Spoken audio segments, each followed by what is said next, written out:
From the very beginning, it was clear my mother had always dreamed of having a daughter. When she and my father found out they were expecting their first child, me, she was excited but secretly hoped for a girl. However, when I turned out to be a boy, she was deeply disappointed. This was something she never hid from me, retelling the story many times throughout my childhood. It became obvious that she had always wanted things to turn out differently. After my birth, my mother faced severe health problems that made it impossible for her to have more children. The dream of having a daughter was lost, and this devastation stayed with her, a burden she continued to carry. Over the years, she channeled that longing toward my female cousins, showering them with affection. She treated them in ways that she couldn't with me, clearly trying to fill the void left by not having a daughter of her own. Growing up, this didn't bother me too much. I understood that this was simply how my mother was. I felt loved by her, and while her behavior seemed a little strange, I didn't take it personally. Until Sophia came into the picture. Sophia was the daughter of my mother's long-lost best friend from high school. After reconnecting with her friend, my mother became obsessed with the idea that Sophia and I were a perfect match. I was single at the time, and my mother had been pushing various women toward me for years, hoping I'd settle down. None of those attempts had worked, but this time, she was determined. For weeks, my mother wouldn't stop talking about Sophia, her beauty, her charm, and how well we'd complement each other. Eventually, just to get my mother to stop pressuring me, I agreed to go on a blind date with Sophia. I wasn't particularly interested, but I figured it would get my mother off my back. When I finally met Sophia, I had to admit she was beautiful. My mother hadn't exaggerated in that regard, but as the evening progressed, I realized her beauty was only surface level. When I asked her about her goals and ambitions, she told me her dream was to be a stay-at-home mother. That was her primary aspiration in life. I felt a disconnect immediately. While I respected the desire to start a family, I was in a different place in my life. I wasn't ready for children and was hoping to be with someone who had personal goals beyond raising a family. I asked her what she planned to do until she had children, and her answer left me even more confused. She wanted to be a stay-at-home wife. She explained that her own mother had never worked and stayed home until her father passed away, and that's what she envisioned for herself.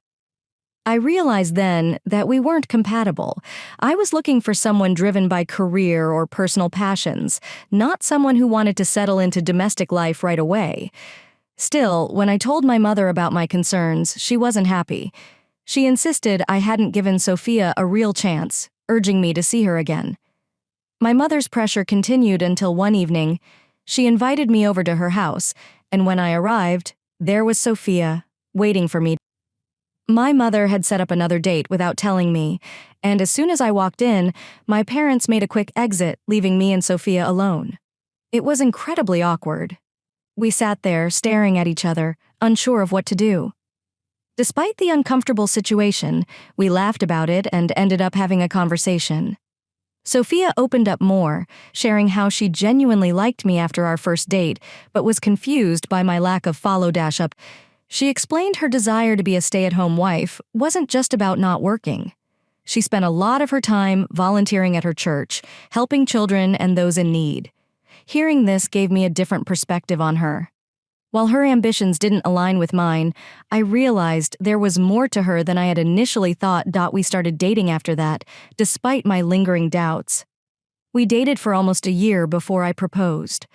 By then, I had been promoted at work, was financially stable, and felt ready to settle down. My mother, of course, was thrilled and pushed for us to get married as soon as possible. Though neither of us was in a rush to start a family, my mother's constant reminders about Sophia's biological clock made me feel like marriage was the logical next step. The wedding was lavish, far more extravagant than I would have planned, but my mother spared no expense. She treated the entire event as if it were her own daughter's wedding. Watching Sophia's joy that day made the over-the-top celebration seem worth it. After the wedding, we settled into our roles, me focusing on work, and Sophia embracing her life as a stay-at-home wife, just as we had discussed. She continued volunteering at church, and everything seemed ideal. But soon, I started noticing strange things about her routine. Sophia would often come home late, rushing to make dinner at the last minute. The house was rarely clean, and the laundry piled up. Every time I asked why she was getting home so late, she'd explain that she had been helping someone, a homeless person, a neighbor's child, or someone from church. While I didn't want to discourage her from helping others, I felt frustrated that she wasn't balancing her responsibilities at home. I tried talking to her about it several times, and she always promised to improve, but nothing changed. Late dinners, untidy house, and her constant justifications became the norm. One weekend, after another late night, I decided to surprise her by visiting the church she volunteered at. I thought it might be nice to see her in her element and even offer to help her dot. But when I arrived and asked about her, the church members were confused. After several inquiries, it became clear that Sophia had never volunteered there. No one even knew who she was. I couldn't believe it. For months, she had been telling me she was volunteering at this church, and now I was learning that she hadn't set foot there. My gut twisted. Something was very wrong, and I was determined to find out what dot the next day. I took matters into my own hands. Instead of going to work, I parked my car a few blocks away from our house and watched as Sophia left. She wasn't dressed in her usual conservative attire, but in shorts and a tank top, an outfit I had never seen her wear. I followed her, keeping a safe distance dot. She didn't head toward the church. Instead, she drove in the opposite direction and pulled up to a house I didn't recognize. A man came out to greet her, and what I saw next confirmed my worst fears. They kissed in the driveway, holding each other like they had done it 1,000 times before. In that moment, everything clicked. The late nights, the excuses, the lies. Sophia had been having an affair, and I had been completely in the dark. I sat in my car, watching them kiss, completely numb. It felt like my world was falling apart in slow motion. I wanted to scream, to demand answers, but instead, I just sat there, paralyzed by the betrayal I was witnessing. I couldn't believe it was happening. Sophia, the woman I had married, the woman I thought I knew, was in someone else's arms, kissing him like they had done it 1,000 times before. After what seemed like an eternity, they went inside the house together. I couldn't bring myself to follow them. My mind raced, trying to make sense of what I had just seen. This wasn't a mistake. This wasn't a moment of weakness. This was a full-blown affair, and it had likely been going on for a long time. Every lie she'd told me about being at church, about helping others, now felt like a knife to the heart. I drove home in a daze, my hands gripping the steering wheel so tightly they turned white. My mind was reeling, torn between anger, sadness, and a deep sense of betrayal. How could she do this? How long had she been lying to me, and why? I had so many questions, but I knew I couldn't confront her just yet. I needed to gather proof, to make sure there was no way she could deny what I had seen dot over the next few days. I started to piece together the truth. I accessed Sophia's phone when she wasn't looking, going through her messages and calls. There it was, right in front of me, proof of her affair. The texts were explicit, full of affection and plans for their next rendezvous. I found myself reading them over and over, each word a punch to the gut. The man she was seeing was her high school boyfriend, someone I had vaguely heard about in passing. They had reconnected shortly after we got married, and the affair had escalated from there. The messages between them were full of intimate details, how much they missed each other, the times they had met up, even the weekends they had spent together when I thought she was volunteering at church. It was clear that this wasn't just a fling. It was a full-blown affair, and it had been happening right under my nose. I felt sick to my stomach. I couldn't sleep, couldn't eat. Every time I looked at Sophia, all I could see was her betrayal. But I had to keep my emotions in check, at least for now. I needed to play it smart. I started gathering all the evidence I could, screenshots of their texts, records of her late nights, photos of her meeting up with him. I visited a lawyer to make sure I would be protected when I finally filed for divorce. I didn't want her lies to affect me financially, especially since we didn't have a prenuptial agreement for weeks. I lived with the knowledge of her affair, pretending everything was normal. I had to act like I didn't know what was going on, but every interaction with her felt like a betrayal. Every time she kissed me, every time she smiled at me, I wondered how many lies were hidden behind that smile. I wondered if she was thinking about him. Finally, the day came when I couldn't keep it in any longer. I had gathered all the proof I needed, and it was time to confront her. I sat her down in the living room, my heart pounding in my chest, and told her that I knew about the affair. At first, she tried to deny it, but I had come prepared. I showed her the texts, the photos, the proof of her lies. There was no way out. Her face went pale, and for a moment, she was speechless. Then she started to cry, but the tears didn't move me. I had spent too long bottling up my anger, my hurt.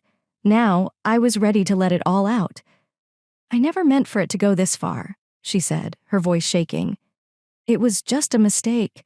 I was stupid and I didn't know how to stop." "A mistake?" I replied, my voice cold. "This wasn't just one mistake, Sophia.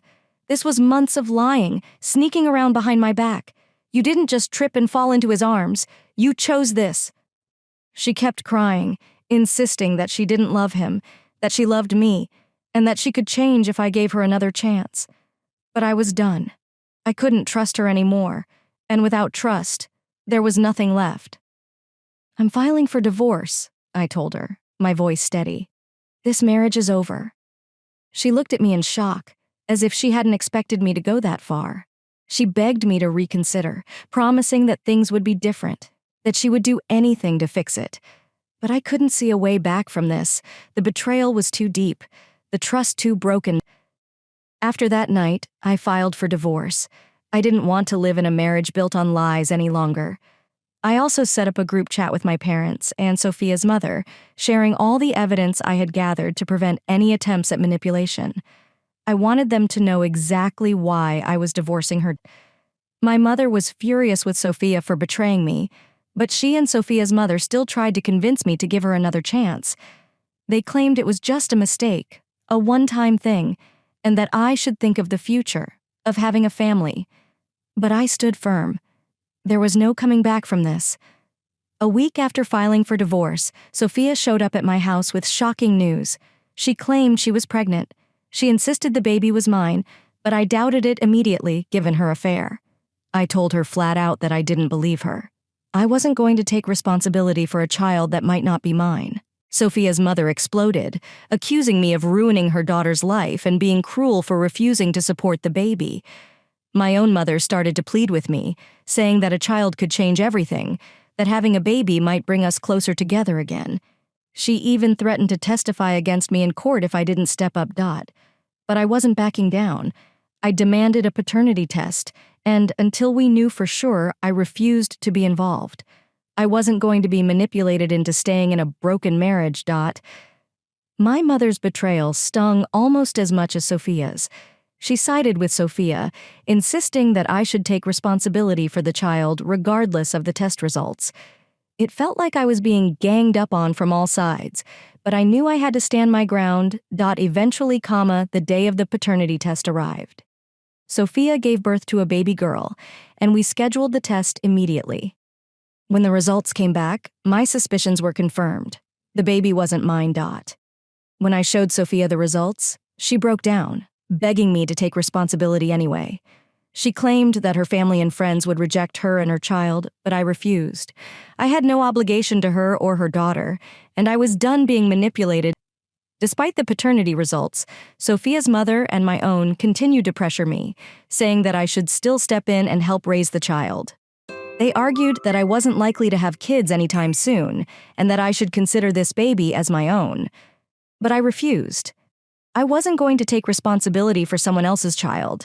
Especially after everything that had happened. In the months that followed, I tried to move on. But the damage done to my family relationships lingered. My mother's loyalty to Sophia caused a deep rift between us. She continued to defend Sophia, even as the truth about her infidelity came to light. It was like my mother couldn't accept that her dream of having a daughter through Sophia had turned into a nightmare. As the months passed, the weight of everything that had happened continued to hang over me. Sophia's betrayal was one thing, but the damage to my relationship with my mother was another. Despite the paternity test proving that the baby wasn't mine, my mother refused to accept the reality. She was fixated on the idea of having a granddaughter, And in her mind, Sophia and her child were the closest she'd ever get to fulfilling her dream of having a daughter. I tried to avoid her as much as possible, but that didn't stop the phone calls. My mother constantly called, trying to guilt me into taking responsibility for Sophia's child. She said things like, "It doesn't matter who the biological father is, she needs you." And, "Think of what this baby could bring to your life." She even went as far as to suggest that the baby would help heal the wounds between me and Sophia, as if a child could magically erase the betrayal. Every time I hung up the phone, I felt more disconnected from my own mother. I couldn't understand how she could side with Sophia after everything that had happened, but it became clear that my mother wasn't thinking rationally anymore. She was living in her fantasy of having a granddaughter, and nothing I said could change that. It didn't take long for my mother's obsession to reach a new level. She began sending money to Sophia every month without my knowledge. At first, I only found out by accident. Sophia sent me a message, thanking me for the support, as if I had been the one sending the money. When I confronted my mother about it, she didn't deny it. In fact, she defended her actions, saying she was just trying to help her granddaughter and that I was being selfish for not stepping up. The whole situation was insane. Not only had my mother betrayed me during the divorce process by supporting Sophia, but now she was funneling money to her behind my back. It felt like I was losing my mother in the process of losing my marriage. My father, who had always been more supportive of my decisions, was growing more frustrated by the day. He couldn't understand why my mother was so fixated on Sophia and her baby. One evening, after another heated argument between my parents, my father decided he had enough. He came to stay with me, saying he couldn't take my mother's obsession anymore. He was tired of the constant arguments, tired of her defending Sophia, and tired of watching her make irrational decisions. My father was always the steady one, the calm voice of reason in our family, so seeing him reach his breaking point was unsettling. During those weeks, my father and I had long conversations about everything, about Sophia, about my mother's betrayal, and about how things had gotten so out of control. He confided in me that he was considering divorcing my mother. It was something I never expected to hear, but I could see where he was coming from. My mother had become so consumed by her fixation on Sophia's baby that she was neglecting her own family. Eventually, my father made the decision to move forward with the divorce. It was a painful decision for him, but he felt like there was no other option. My mother wasn't willing to listen, and every time he tried to reason with her, she shut him down. She had made it clear that her priority was Sophia and her child, not her own husband or son. During this time, I tried to rebuild my life. I focused on my work, leaned on my friends, and tried to distance myself from the chaos that had consumed my family. I blocked Sophia's number after her constant attempts to contact me, and I limited my interactions with my mother. But no matter how much I tried to move on, the weight of everything still lingered. My mother continued to send money to Sophia, calling herself Grandma to Sophia's baby, as if she could somehow replace the daughter she never had. I tried to confront her about it again, but it was pointless. She was so deep in her delusion that nothing I said mattered anymore. The rift between my parents grew wider. My father officially filed for divorce, and my mother, still in denial, refused to accept it. She blamed me, saying that if I had just accepted Sophia's child as my own, none of this would have happened. She accused me of tearing the family apart, and at one point, she even said she wished I wasn't her son. Those words cut deeper than I expected. As much as I knew my mother had lost herself in her obsession, hearing her say that felt like the ultimate betrayal. It was one thing to defend Sophia, but to disown me, her own child, for not playing into her fantasy? It was more than I could handle. In the months that followed, my father's divorce from my mother became final. He moved into a place of his own, and I found myself trying to come to terms with the reality that my family had been shattered beyond repair. My relationship with my mother was broken, and I wasn't sure if it could ever be fixed. My mother continued to play the role of grandmother to Sophia's baby, even though everyone knew the truth. She refused to see the reality of the situation and clung to the idea that this baby was the answer to all her problems. Meanwhile, I focused on healing, determined to move forward with my life, even if it meant leaving my mother behind. Looking back, it's hard to believe how far things have spiraled. I lost a marriage, a family, and the relationship I once had with my mother. But through it all, I've learned that sometimes, no matter how much you want to fix things, the damage is too great. You have to let go and move on, even when it feels impossible. Now, as I try to rebuild my life, I've come to realize that some relationships are beyond saving. I may have lost a wife and, in some ways, a mother, but I've gained a sense of clarity and strength. I know who I am, and I know what I deserve. And for the first time in a long time, I'm starting to believe that I'll be okay. As time passed, I found myself adjusting to a new reality, one without Sophia or the family dynamic I had grown up with. My father, who had always been a steady presence, became someone I leaned on more than ever. We spent more time together, finding comfort in each other's company as we both tried to process the unraveling of our lives. He settled into his new life post-divorce, and while I could tell it weighed on him, he seemed relieved to have broken free from the chaos my mother had created. My mother, on the other hand, doubled down on her obsession. She fully embraced her role as grandmother to Sophia's child, despite the reality that neither of them were biologically connected to her. It was as if she had created her own fantasy world where everything was fine, and she finally had the daughter and granddaughter she'd always wanted. She even went as far as to tell her friends and extended family about her grandchild, spinning a narrative that barely resembled the truth.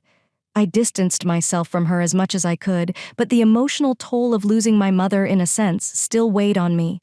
Every time she reached out, it was always the same, pleading for me to reconsider my decision, begging me to accept Sophia's child as my own, and trying to make me feel guilty for tearing the family apart.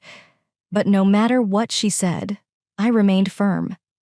I wasn't going to be manipulated into taking responsibility for something that wasn't mine. Eventually. I stopped answering her calls altogether. I couldn't keep reopening the wound by engaging in conversations that always ended the same way, with her defending Sophia and accusing me of being heartless.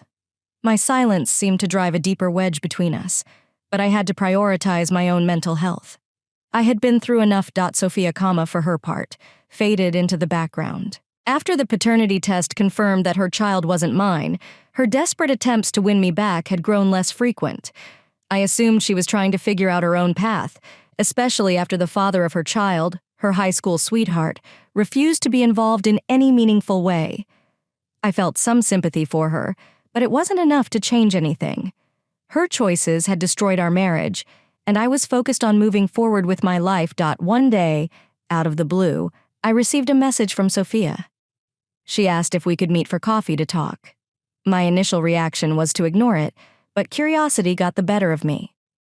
Maybe it was closure I needed, or maybe I just wanted to hear what she had to say, now that everything had settled. So, against my better judgment, I agreed to meet her. When we sat down, she looked different, worn down, tired. The confident woman I had once married seemed to have been replaced by someone who had been through hell. We exchanged pleasantries, but there was an awkward tension in the air. After a few moments of small talk, she finally got to the point. "I wanted to apologize," she said, her voice quiet and strained. "For everything, for the affair, for lying to you, for dragging you into this mess." I didn't say anything at first. I just watched her, trying to figure out if this was genuine or just another attempt to manipulate me. But as she spoke, I realized that this time it seemed real. There was no excuse, no defense, just a broken apology from someone who had made a series of terrible choices. "I know I hurt you in ways I can't take back," she continued, "and I don't expect you to forgive me, but I needed to say it." I nodded, feeling a strange sense of closure wash over me. It didn't take away the pain of the past, but hearing her acknowledge her mistakes allowed me to let go of some of the anger I had been holding on to for so long. "I appreciate the apology," I said, "but what's done is done. I've moved on, and I hope you can too." She nodded, her eyes downcast. I wish things had been different. I ruined everything." I didn't disagree with her, but I also didn't feel the need to rub salt in the wound. We talked for a few more minutes before parting ways, and as I walked away, I realized that I didn't feel the weight of our relationship anymore. I didn't feel the anger or the betrayal that had once consumed me. It was over, truly over, and I was okay with that. In the months that followed, I focused on rebuilding my life. I threw myself into work, reconnected with friends I had drifted from during the marriage, and even started seeing someone new. It was strange at first, navigating a relationship after everything I had been through, but it was refreshing. This new person, Emma, brought a sense of calm and joy into my life that I hadn't realized I was missing. Emma knew about my past, at least the basics of it. I didn't feel the need to unload all the baggage on her, but I was honest about the divorce and how messy things had been with Sophia. She was understanding, patient, and most importantly, she didn't try to fix me. She simply let me heal at my own pace. As things with Emma became more serious, I couldn't help but reflect on how far I had come. There was a time when I thought my life had been shattered beyond repair, but now I was starting to see a future again. I didn't need to carry the weight of the past anymore. I had let go of Sophia, let go of the betrayal, and finally let go of the pain. My relationship with my mother remained strained, though. Despite everything, she was still stuck in her delusion. She continued to act as if Sophia's child was her grandchild, still sending money and playing the role of grandmother. I had accepted that my mother and I might never fully repair our relationship. Her obsession with having a daughter had driven a permanent wedge between us, and I wasn't willing to keep fighting for a relationship that was so one-sided. My father, on the other hand, had moved on from the divorce and was thriving in his own way. He had started dating again, something I hadn't expected, but it was good to see him happy. We talked often, and I was grateful for the relationship we had maintained, despite all the turmoil. Looking back on everything, I realized that life doesn't always turn out the way we expect it to. I never imagined my marriage would end the way it did, nor did I foresee the fractures in my family. But through it all, I had learned a lot about myself, about what I wanted, and about what I deserved. Now, as I stood on the edge of something new, I felt hopeful for the first time in a long time.